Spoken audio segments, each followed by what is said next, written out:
grab seats, get comfortable, because they're going to have me a little while, trust me.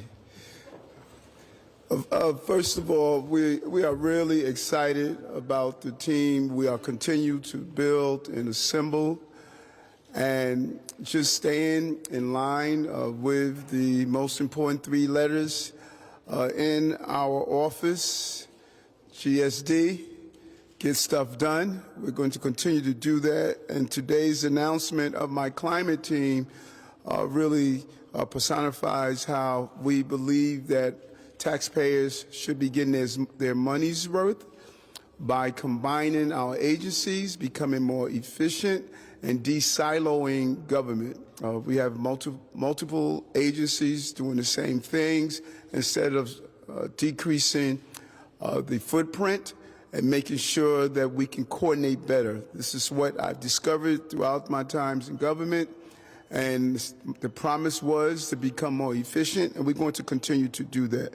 And today we're announcing our Chief Climate Officer and Department of Environmental Protection Commissioner, Rick. He comes with a lot of experience. Mr. Agarwal comes with a deep understanding of environment conditions, and it's about bringing environmental protection back into the agencies. It should have never been removed from the agency in the first place, and now we're bringing it back. We're also bringing on a new Chief Operating Officer, Vinny Sapienza, former of DEP. I'm really happy that he's making the determination to stay with the team. It's about the combination of the experienced people who have been here, combining with those who are moving forward the mission that I am laying out, and that's the perfect combination that I'm looking for. And I'm extremely excited that we're also introducing our new Executive Director of the Mayor's Office of Client and Environmental Justice, someone that comes from my hood, right in Crown Heights. You know, we have local grown success here in the borough, Kizzy Charles Guzman. A real effort on our part to bring people together and figure out these challenging times. We saw the storm where we lost several New Yorkers based on the storm. We know the challenges that are facing us as we cycle off of fossil fuel and move in another direction. But there's also a challenge that people ignore. We ignore as we build out our economy and build out new jobs. We are leaving too many New Yorkers behind. My investment in the STEM high school in the Navy Yard was my belief as a borough president that we must start building out the pipeline as we bring new jobs and use the infrastructure dollars that are building out our infrastructure. We must do it and employ young people to fill the jobs that we are preparing. That's number one. Number two, something that's dear to me, it is often ignored, the role that food plays in the destruction of our environment. No one wants to talk about that, the overconsumption of meat and dairy, how that impacts the environment from waste and from what comes from animal products. We are going to dig into this area as well. We are leaving no stone unturned to address the issues that the environmental challenges we have. And I know we're joined also by my councilman, Jim Gennaro. It's good to see you, Jim. Welcome back. You're like Carter. Welcome back, Carter. It's good to see you here, leading the committee in the city council. And this is the partnership that we want to create. So I think it's important for me to take a step back and bring on our three new team members that is going to bring us in the right direction. So I want to start with Rick, then we will go to Vinny, and we'll round it out with Kizzy. Okay.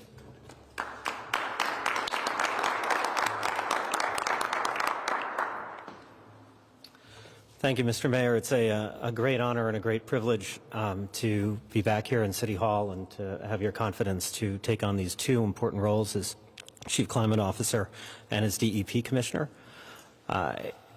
The city's challenges from climate are significant. They're real. They've been real for a long time, but I think we all are seeing them more and more each year become significant threats to the lives of New Yorkers. We also know that those threats are disproportionate, that they affect those New Yorkers who are least able to deal with them most. And with this announcement today, I'm very pleased to be part of your team that is going to work to address that. We're going to address climate change in both its aspects, decarbonizing our city's economy at the same time as we improve its resilience to extreme heat, to storms, and to surges. And we are going to work at the mayor's direction to integrate environmental justice into that work fully and not treat it just as a byproduct.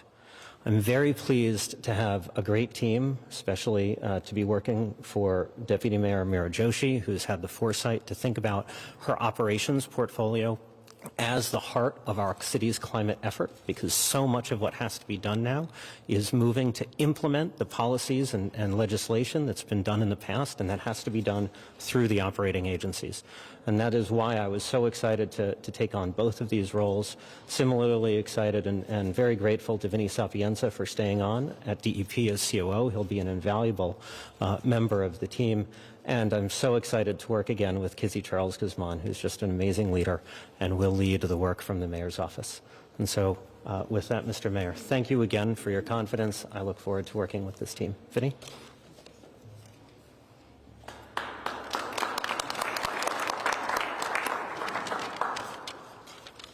Thank you, Rit.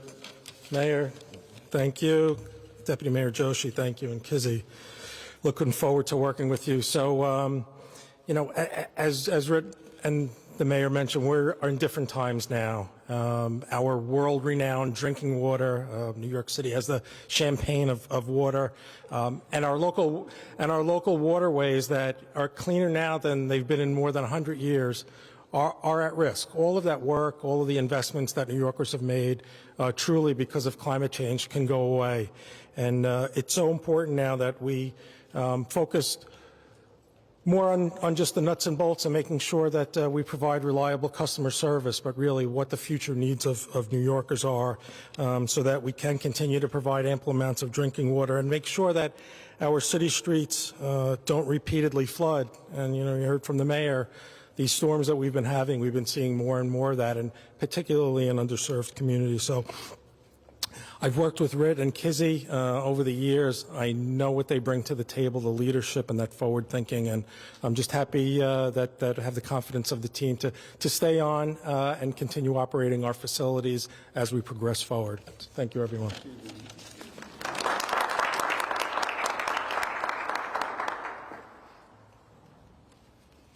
Wow, well, thank you, everyone, and let me go ahead and adjust this a little bit here. Good afternoon, and thank you to everyone for your confidence, for this appointment. I'm so excited. I just want to say one thing. You know, I've been in city government for almost 15 years, in mayoral teams, at city agencies, setting up their climate and health programs, back in the resiliency office, then the sustainability office, like musical chairs. I can tell you that what is so desperately needed is every civil servant, public servant, every city employee thinking that climate and addressing inequity is their job. Not that silo over there. I want to give out a huge shout out to Adriana Espinosa, our senior advisor on environmental justice, the city's first ever. And for 2 years, she's convened our city agencies and our environmental justice advisory board of advocacy organizations. And it's a team that works over here and tries to be part of all these other conversations. Well, that ends today. Today, for the first time, we're going to bring the policy wonks and the folks that keep the lights on, the folks that keep the water running, the operating agencies that keep us safe. We're going to bring them together so that they can not only keep us safe, they can help us thrive. Our neighborhoods should be thriving, right? Not just staying. And climate is everyone's job because of the times that we're living in, and ensuring that we have healthy populations that can then deal with the climate impacts is everyone's job. When they wake up in the morning, what am I doing today to further this, to make sure that no one is left behind and that someone's health impact is not the reason why they died during that heat wave or during that storm. So I am excited, and I am glad to have all of your support.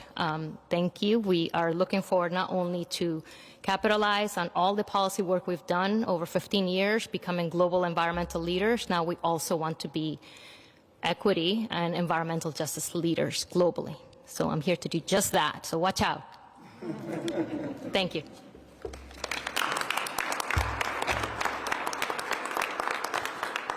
And I want to, before we open to questions, I want to bring up a real leader in the City Council, Jim Gennaro, to say a few words. Jim?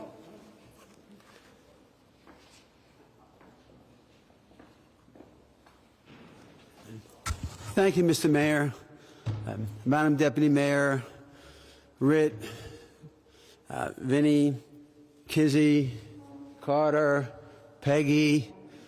We're putting the band back together. We're going to make real change.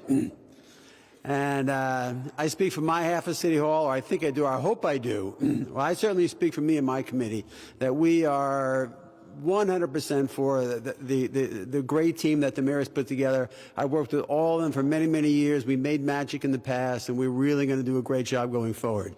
Because I know workers, as part of the administration, I can go off script whenever I want. And let me take this opportunity. It's the first time I've seen the mayor since he announced his great blueprint for public safety. And at the end of the day, we certainly want to be as green as we can be, but what good is that going to be if we're not as safe as we can be? So a round of applause for the mayor for everything he's trying to do to keep this city safe. I know I wasn't supposed to go off script, but I just did, you know. And so, you know, to be able to come back to the council and to work with this dream team really is a dream come true for me. And I'm blessed, you know, to be here and to have a mayor that really has the vision to get the great people to put this together. Mr. Mayor, you know a lot. You don't know how good these people are. You don't know yet. You will see. And very happy and proud to be here. Thank you, Mr. Mayor, for having me here, and thank you to all these people who are stepping forward and coming back and going to really change the city. Thank you very much. Thank you. Kizzy, Rick, Vinny, why don't you come up and get some of these questions before they start going after me off topic? You know. Go ahead.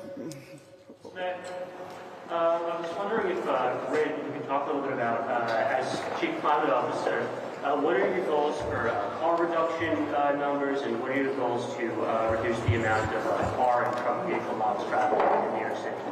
Well, the city's current statutory goals are outlined. We have a 50% reduction by 2030. We have an 80% reduction by 2050 in the law. And for city emissions, we've also got a 50% reduction by 2025. Thank you, Kizzy. Kizzy's been here over the last few years, and I haven't. And we are committed to meeting those. The mayor has endorsed a significant amount of funding for work, including the announcement that he made earlier today around solar on the high school, where we're going to be leading by example. As we implement Local Law 97, we're going to make our city-owned buildings as green as they need to be first, and then, of course, in partnership with Commissioner Rodriguez, I know we're going to be working to implement congestion pricing, to implement the pedestrianization and bus lane initiatives that the mayor and the commissioner have been announced, and we will work together with DOT and a number of other agencies to ensure that it all falls together into a comprehensive plan. As you probably know, under the law, a year from this coming April, we're going to have to create the update to the comprehensive sustainability plan, and that's where you're going to see a lot of that come together in a new form. But over the next couple of months, including on this Earth Day, we're statutorily obliged to present an update, and I think we'll take the opportunity to put the Adams administration stamp on the work as we explain the progress that's been done to date, which we are required to do by law. Mr. Mayor, do you have a signature proposal in terms of climate and for the Chief Climate Officer out of all the legislation regarding decarbonization that already passed, which one do you think is going to be the most challenging to implement? My signature projects, plural. Number one, employment. When we think environmental, we think jobs. We're not thinking about young, black and brown, immigrant community. I want them employed. As we fix the environment, we need to fix their economy and their economic opportunities. That's crucial for me. And number two that I mentioned that is often not mentioned, no one wants to talk about it. We have to do a better job in the food that we serve, and we have to move away from our fixation on the products that are also destroying our environment. That is often not talked about. We talk about fossil fuel. We talk about that we need electric vehicles. No one is talking about the plate. The plate is not only destroying Mother Nature, it is destroying our mothers and our children as well. So I want both of them dealt with, and I'm sure they have a host of other projects. Let the experts do their jobs, but I'm going to let them know two issues that are crucial for me. Mr. Mayor, I wanted to ask about regarding the food question. Erin from Politico.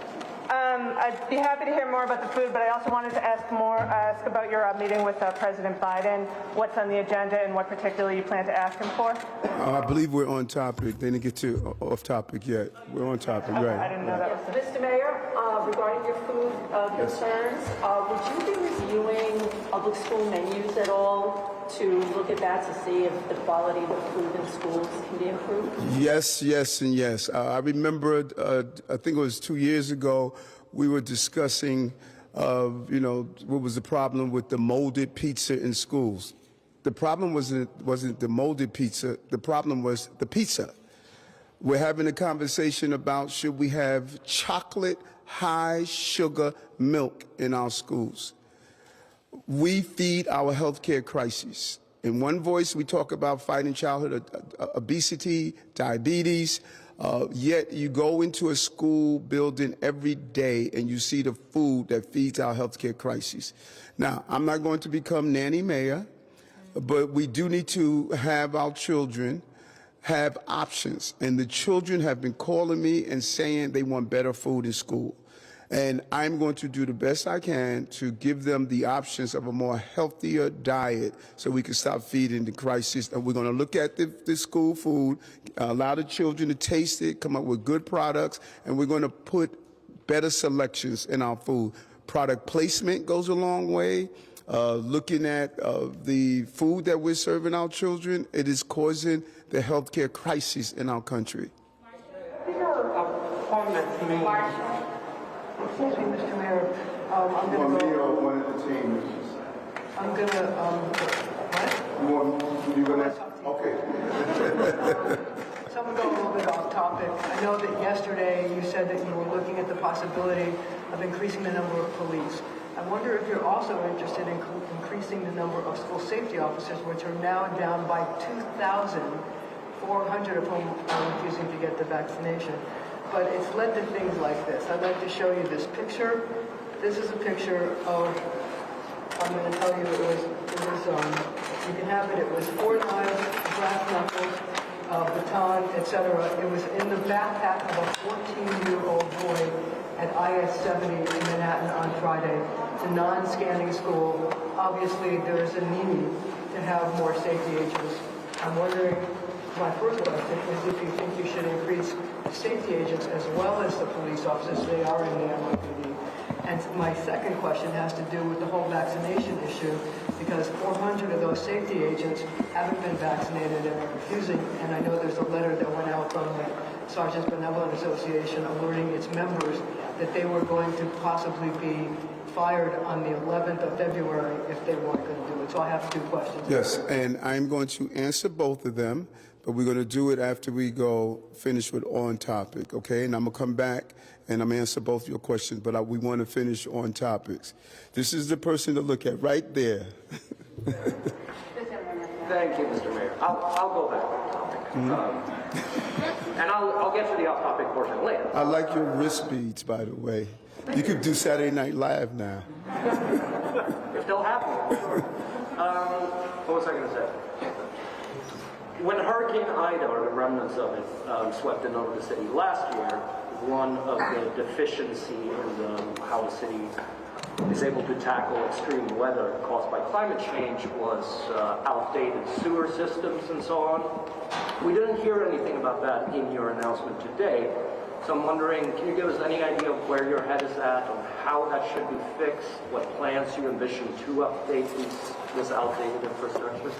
Great question, and thank you for that. And of course, we can't lay out everything that we're going to do because we are inundated with the problems with our environment and things we've done wrongly in the past.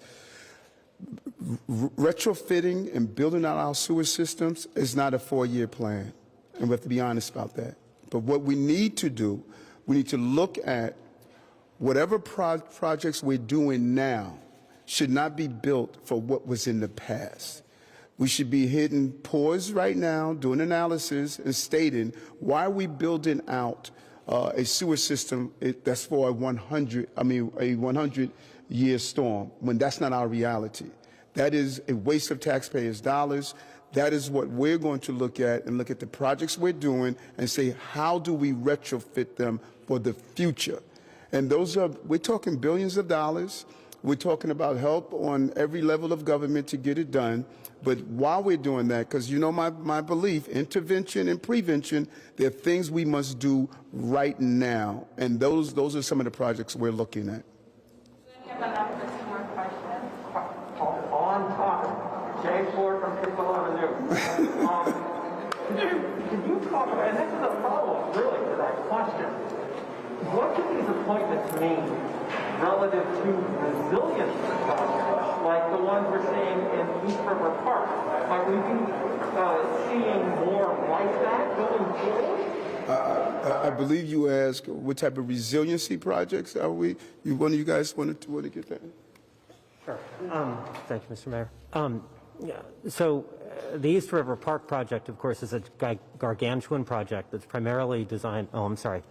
That's primarily designed to deal with storm surges, and that is one important aspect of the resiliency agenda. We're certainly going to be looking at where there are other places that we need similar work. However, as Ida showed us, storm surges are not the only challenge. That's what got all of the attention after Hurricane Sandy, and it's an important one. But we know that heat waves are the climate impact that kill more New Yorkers than any other climate impact. So we've got to be thinking about how we cool neighborhoods.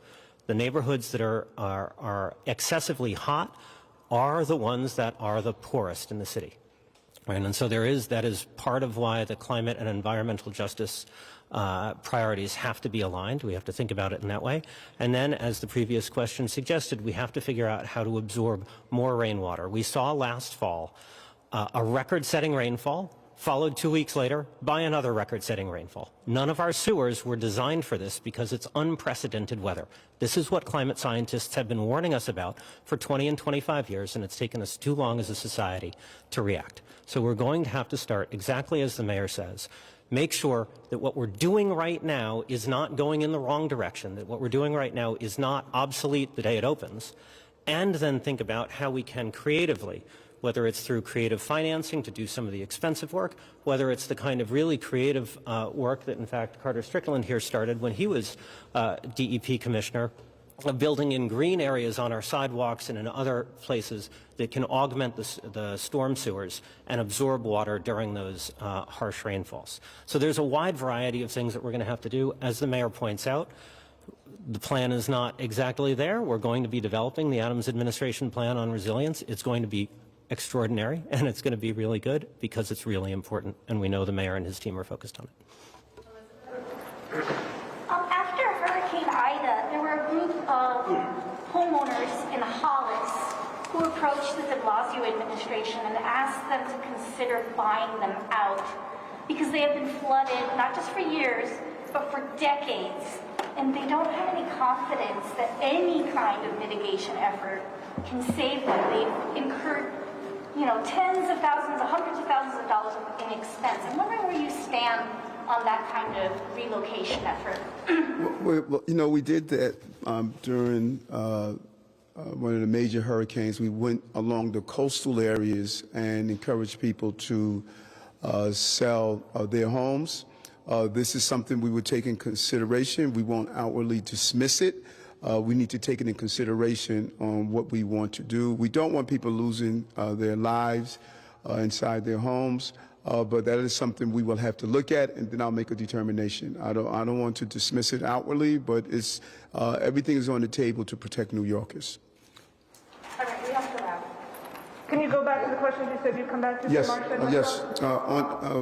We're going to do a few off topics before I bounce, but I do want to acknowledge those who are here. Before we do that, number one, a real hero in this movement, Peggy Shepard from WEAC.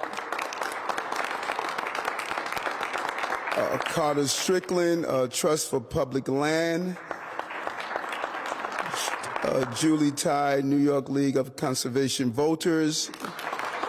And Tiffany Ann Taylor, the Regional Plan Association. Marsha, this is such an important question that you're asking. I wouldn't have Pat Lynch write a justice plan. I will have him write a law enforcement plan.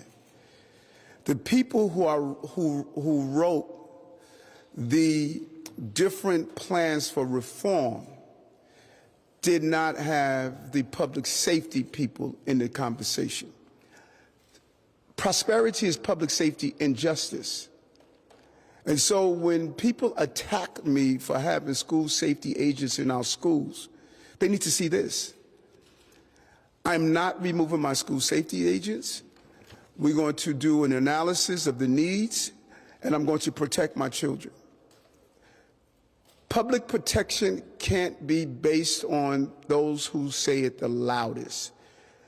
There is an art to saving people, and there's a balance. We don't have to be heavy-handed. We need to make sure that we have the right amount of school safety agents and the right mechanisms in place that our children don't feel like criminals. I'm exploring to change the uniform of our school safety agents. We're looking at new technology that identify weapons. That is not the magnetometers that can be very intimidating. And we are making sure that around the grounds are safe. And we're looking at alternative methods to deal with conflict resolutions. But this is real.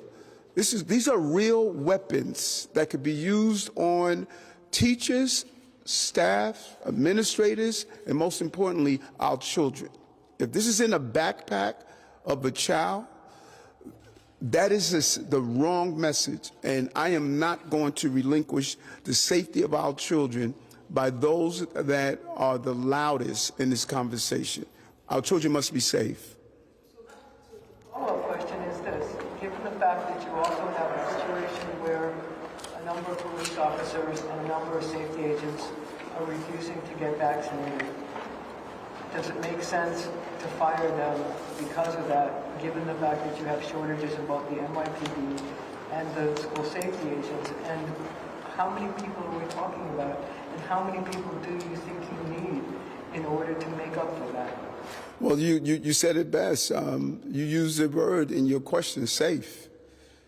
And safety is not only to stop a bullet, a knife, and some other item. Safety is COVID. COVID is taking lives. And when you want to make sure that the school environment, I've said this over and over again, the safest place for our children is in a school.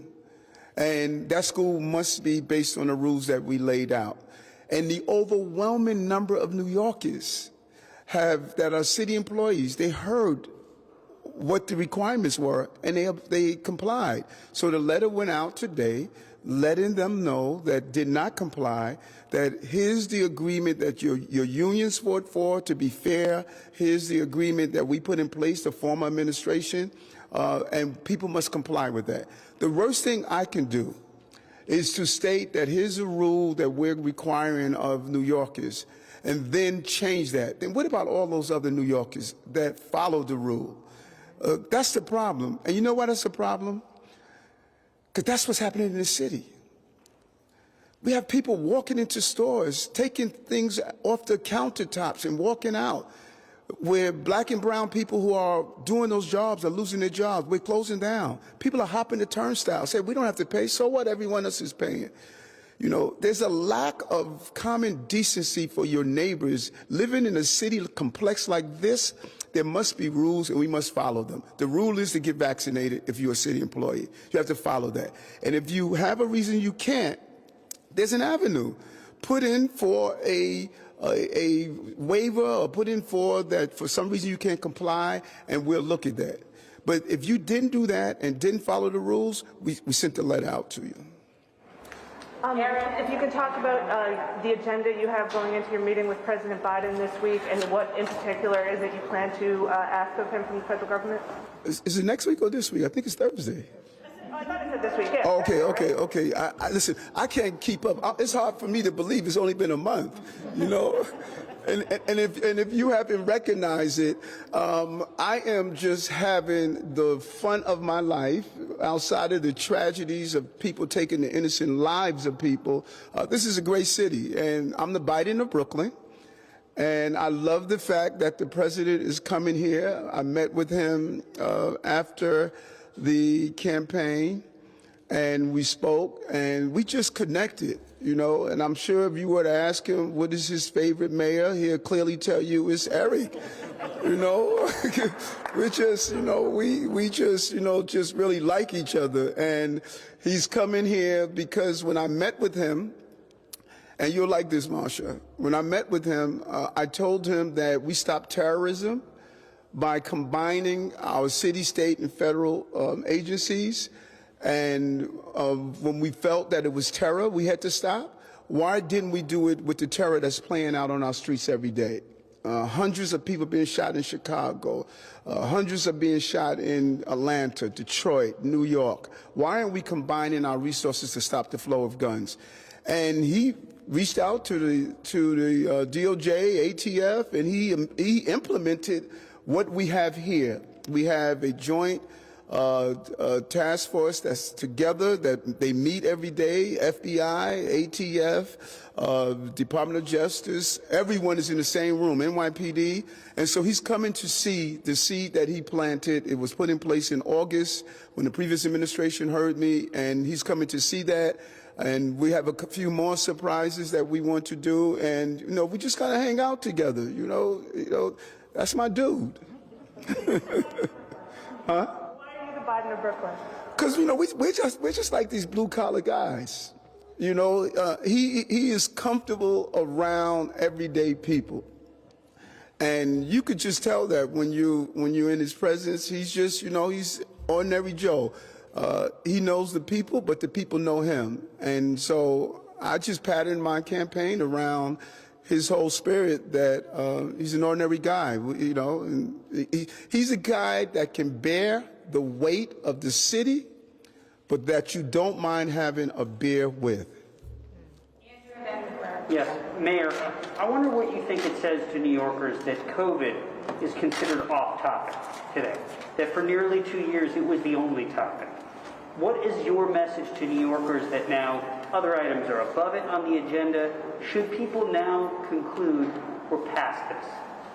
Well, yesterday, not when I was young, but when I was at Jacoby Hospital, that was the only topic. That was our headline topic. You know, some of us work weekends, so there was a lot of reporters that were up there with us, and they heard us state an unprecedented reaction on our part based on what the previous administration did. We built on that. We're seeing all the indicators stating that we're moving and trending in the right directions because we reached the 75% vaccination rate. Our numbers are impressive. You did your job, New Yorkers, and I mean, we should be applauding each other for that. Now, what we're not going to do is to stay in this state of, you know, terror all the time. We're doing the right things. We're moving in the right direction. We're getting vaccinated. People are getting boosted. We're doing the right things. And I just really I think we should commend ourselves. This is a long way from where we were. And because we came together as a city with the right mission, with the right message and clarity, our schools are open. They're getting safer and safer every day. This is a real W for us. You know, you can be so used to getting the L's that you just wake up every day and hoping you're getting the L. No, New York. Eric is your mayor. We're getting W's now. We're going to win. And so that's why we're talking about the climate stuff, because we have to still deal with the climate if COVID hit or not. So we are consistent in our message of moving our city forward. Just give me real quick on the NYPD, just looking for some... I don't recall being called. Huh? Okay. Quick off topic, real quick. Gotta follow. You gotta follow the leader there. Thank you. With the president. Where are you bringing from? Talking about a nice spot.